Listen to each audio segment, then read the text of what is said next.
Episode 5, Book of the Dead.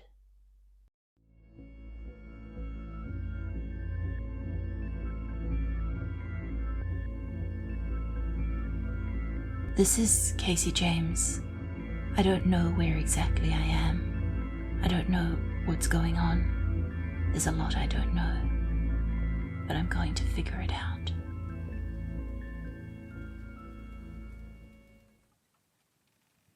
The light is a house. More semi-abandoned hunting lodge than friendly cottage in the woods in terms of vibe, but it's a building, and there's a light in the window. So I figure there must be someone there. With my luck, it'll be more cultists. The house itself is sizable, half-timbered, with crumbling stonework held together by a truly uncanny amount of ivy. A hedge-bordered lane leads from the woods up to the front door, and there's a bit of lawn off the side, although it doesn't look as though anyone really takes much care of it.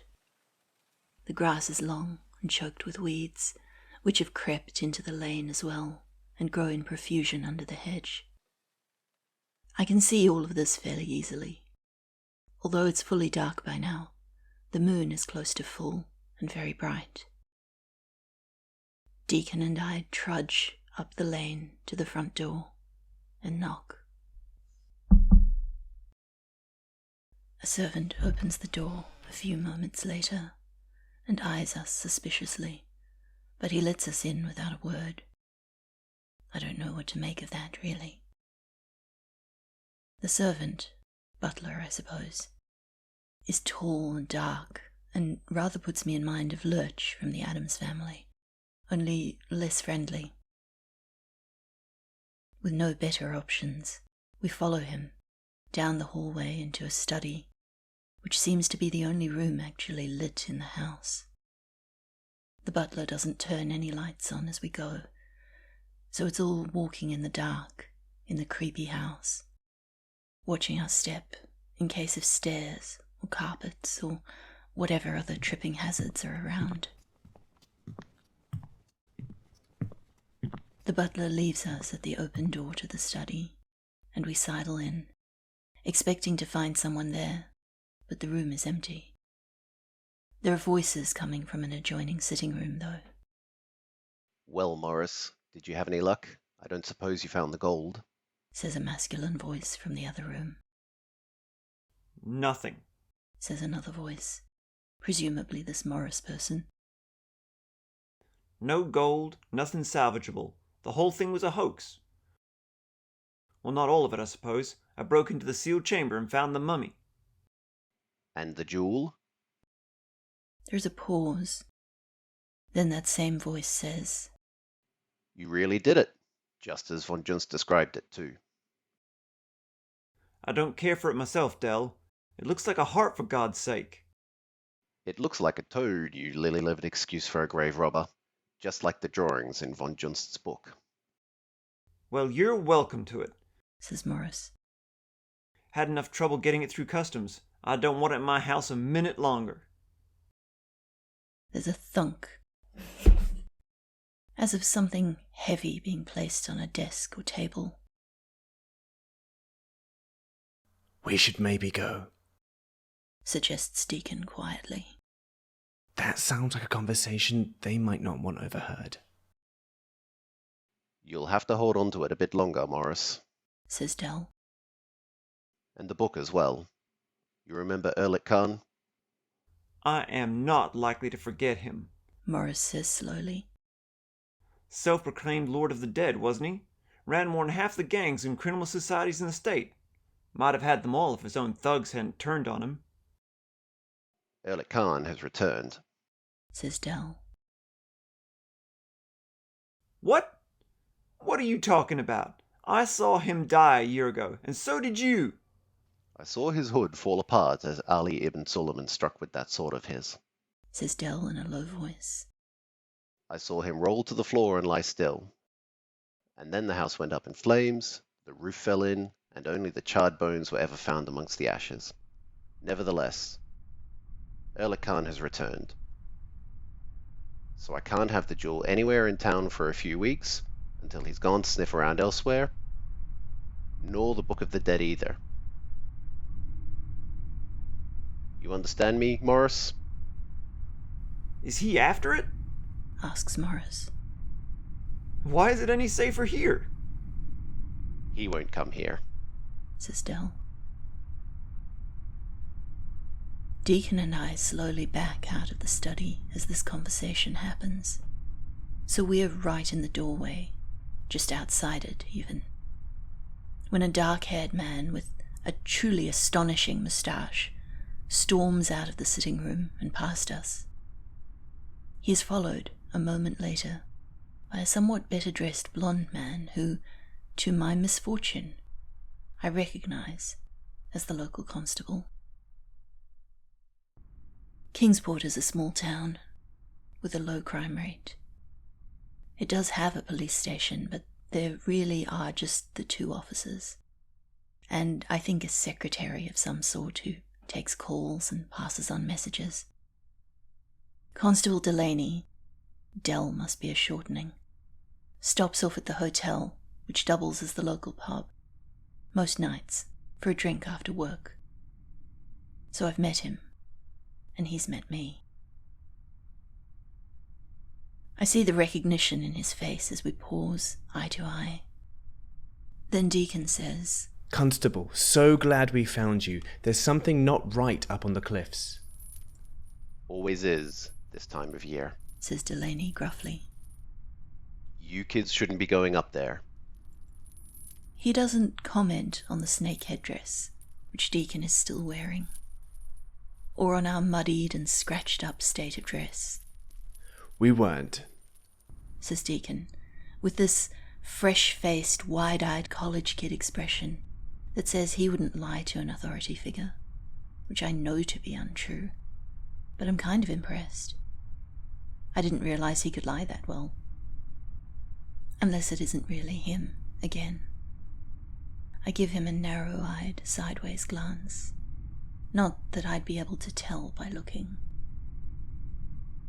It's dangerous out at night right now. Says Delaney. Better to be holed up indoors somewhere. Not that being indoors will save you from some damn fool dropping a live cobra in through the skylight.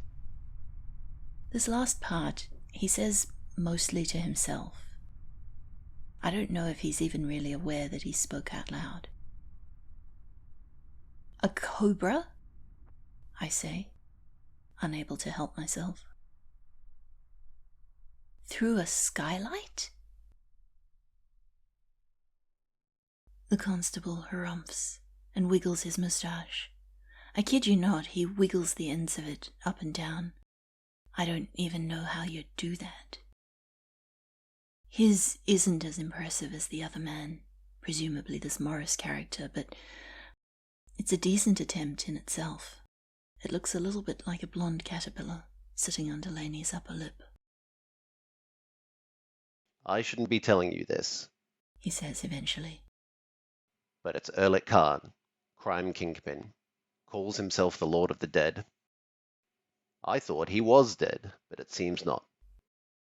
3 of his former criminal compatriots have been found murdered this week, with his signature on the bodies or the crime scene. No sign, so far, that he's going to go after the general public, but you can never be too careful. 3 murders in a week? Why haven't we heard about this? Asks Deacon, quite reasonably. Don't know, lad. Not been reading the newspapers, have you? Dreaming. I mutter quietly to Deacon.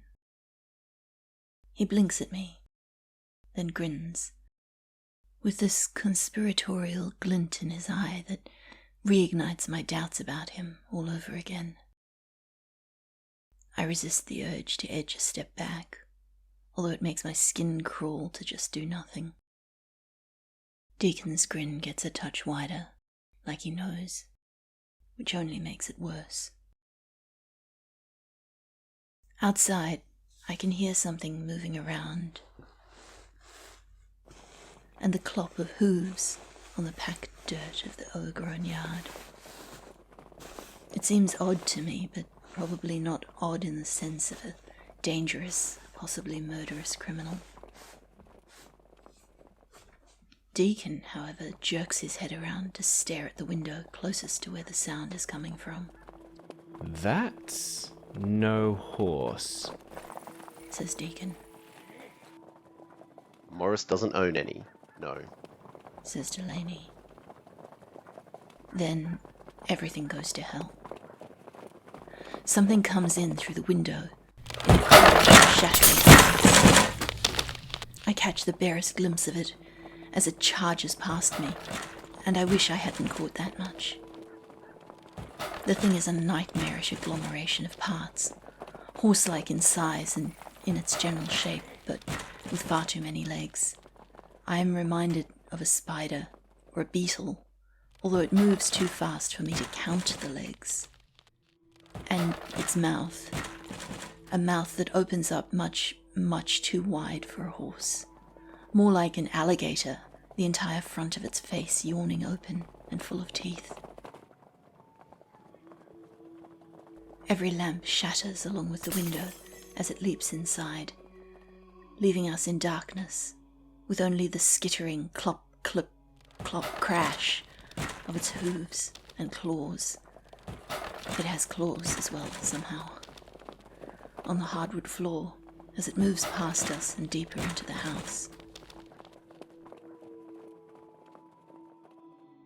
After a few tense, frozen seconds, Deacon switches on his flashlight. Delaney has his pistol out, although it's pointed at the ground. Deacon points the light down as well, tracing over the clawed-out gouges and heavy hoofprints in the floor. Morris. Says Delaney. And he rushes out of the room, following the horse beast into the darkened house. I think you were right, I say. We should go. Not yet, Says Deacon. I think we need to find that book. It takes me a second to work out which book he means. The book they were talking about before? I ask. The Book of the Dead? Deacon just nods, and I shake my head at him. Not that I'm going to stop him, or even try to stop him. I mean, far from it. I'm going with him. I just think we're both being idiots now. Even with the thing? I ask, to make sure he's really suggesting what I think he's suggesting. Sure. We can find the book while they're busy dealing with it. I sigh. It doesn't take long to determine that the book is not in the study. It's not in the adjoining sitting room either. But we do find the key Delaney was talking about. The jewel. Come to think of it, he never actually called it a key. I don't know why I think of it that way. It's a ruby pendant shaped like a human heart, sat right in the middle of the coffee table in the sitting room. There's no way the thing is meant to be a toad either, no matter what Delaney said. It is the shape and size of a heart, made of glittering red stone, strung somehow onto a heavy golden chain. There's also a framed poster on the wall from some old production of The Wizard of Oz, showing Oz the great and powerful sitting on his throne, while behind a green curtain a dark-haired woman whispers into a megaphone. She's wearing the same ruby heart pendant around her neck that Deacon is currently holding at arm's length by its chain. You should take this, he says. I don't want to touch it. It reminds me of the eerily beating heart in the study of the bridge house. Go on, says Deacon. I'd really rather not, I tell him, still not reaching out to take the thing. He shrugs and says, "It's a key, Kasey. You don't have to like it to use it. Besides, you don't want Erlich Khan to get hold of it." He seems to have forgotten that he doesn't know anything about Erlich Khan, beyond what Delaney was telling us a few minutes ago. But I suppose that is how dreams work. Deacon moves his hand slightly, so the pendant wobbles in the air and glitters as it catches the light from his flashlight. I really don't want to take it. But I also really don't want to stay here and argue about it while there's some horrific horse beast crashing around somewhere in the house. So I take the pendant and shove it in my pocket. "They're going to notice that it's gone," I say. Deacon grins at me, the flashlight casting his face into Halloween shadows, and says, "They'll think the creature took it." He takes a letter opener from the mantelpiece and proceeds to gouge a set of disturbingly authentic-looking claw marks in the table. Then he carefully puts the letter opener back where he found it. I don't know if I'm impressed or really, really creeped out. I eye the knife, which I hadn't even noticed until Deacon picked it up. "So," I say, "going to murder me in the dark?" He laughs, and there's something just a little bit not right about the sound. But it could be my paranoia again. Although, is it paranoia if they really are out to get you? "Of course not, Kasey. He says. You're much too interesting for that. Come on, the book will be in the basement." Then he walks out of the sitting room, leaving me gaping like a suffocating fish in the dark. By the time I follow him out of the sitting room, he's nowhere to be seen, and I am alone in the darkened study, with moonlight and fog seeping in through the broken window. In case it's not already abundantly clear, I am not a fan of mist or fog at this point, if I ever was. So no, I do not head outside to the moonlit forest with the vampire fog and the cultists and the horned man, Pan, whatever. I just... No. I don't need to get back to Kingsport that badly. I go further into the house. At least there's only one weird, horrific creature in here, as far as I know, and it doesn't seem overly interested in me. That said, I don't go upstairs, where I can hear muffled crashing and the odd clop-scrape of hoof claws. Deacon, if it was Deacon, said the book would be in the basement, so that's probably where he's gone, if he's here at all still. I mean, I have no idea when or how actual Deacon was replaced by not Deacon the last time, so who even knows? Maybe he woke up. Anyway, I head through the house, and when I find a set of stairs leading downwards from the kitchen, I go down them. I count this time as I descend a good 60 stairs, spiraling down a windowless stairwell. The lights down here are still working, which is nice, although they're dim and slightly red-toned, which is less nice. The basement is a big open-plan space with rough stone walls and a high ceiling. There are a bunch of shelves down here, most of them stacked with cans and jars of various things, mostly food presumably, although there are a few big jars that look like old-fashioned biology specimens in formaldehyde. Deacon is there, in the corner furthest from the stairs, going through the contents of a set of filing cabinets. He stands up as I come around the corner and glances over at me, shining the flashlight in my eyes again. Wondered where you'd gone. He says, smiling. Then he drops the light and adds, Sorry. I shrug. Took me a while to catch up with you, I say. Deacon gives me a slightly odd look over his shoulder. I stare back at him, frowning. The gemstone eyes of the snake headdress wink and glitter in the dim reddish light. He shakes his head and turns back to the filing cabinets. Look what I found. He says. I wander over, expecting a book, or maybe some letters or papers that have drawn his interest. But what I see is an ornate, round hand mirror, lying on its own in one of the drawers of the filing cabinet. There's cloth piled around it where Deacon has obviously pulled some sort of wrapping or cover away to see what was in there. I make some sort of noise of vague interest, and Deacon laughs.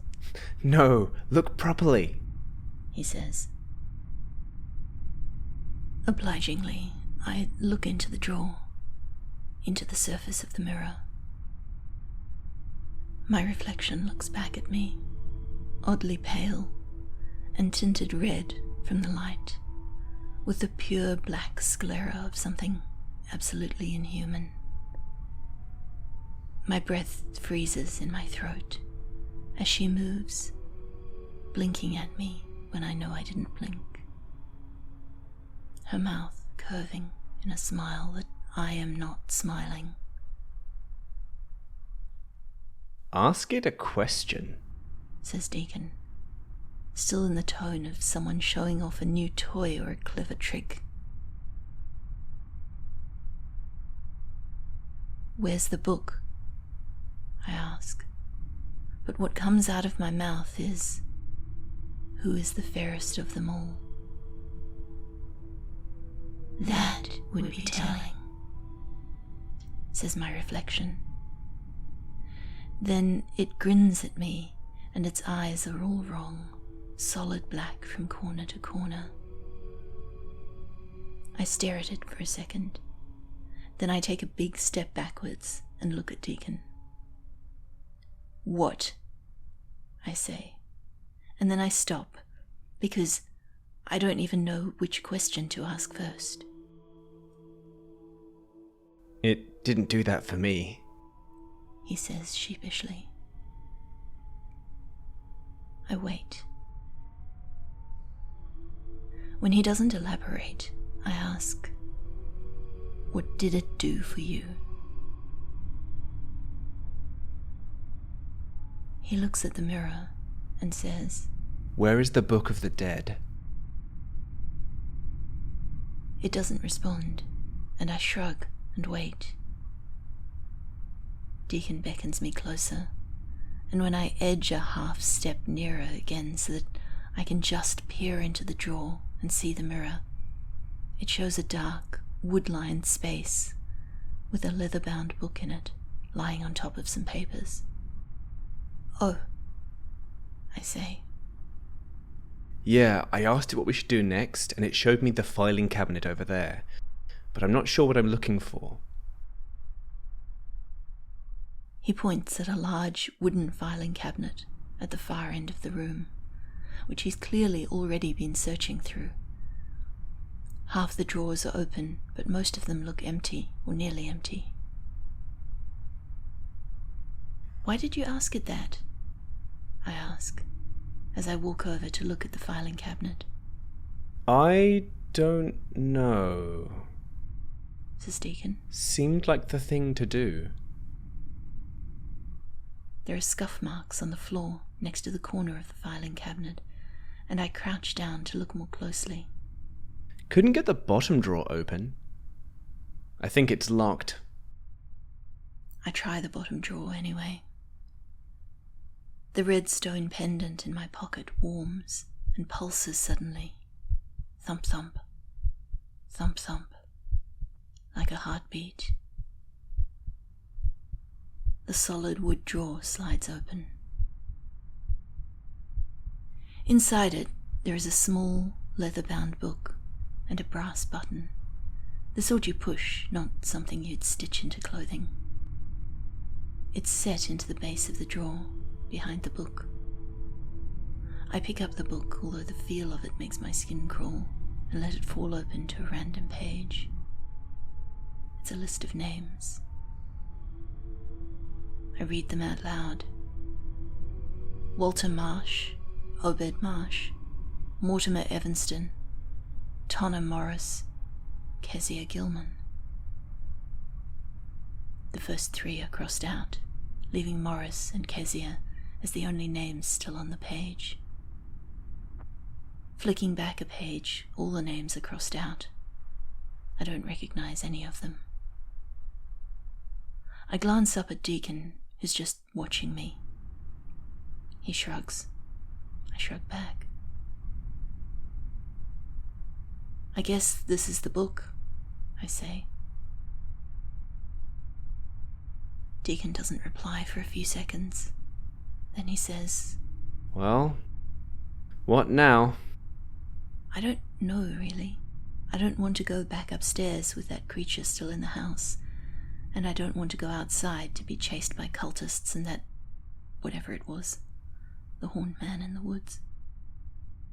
I don't particularly want to just stay here either. So I sigh, and then I reach into the open drawer and push the button.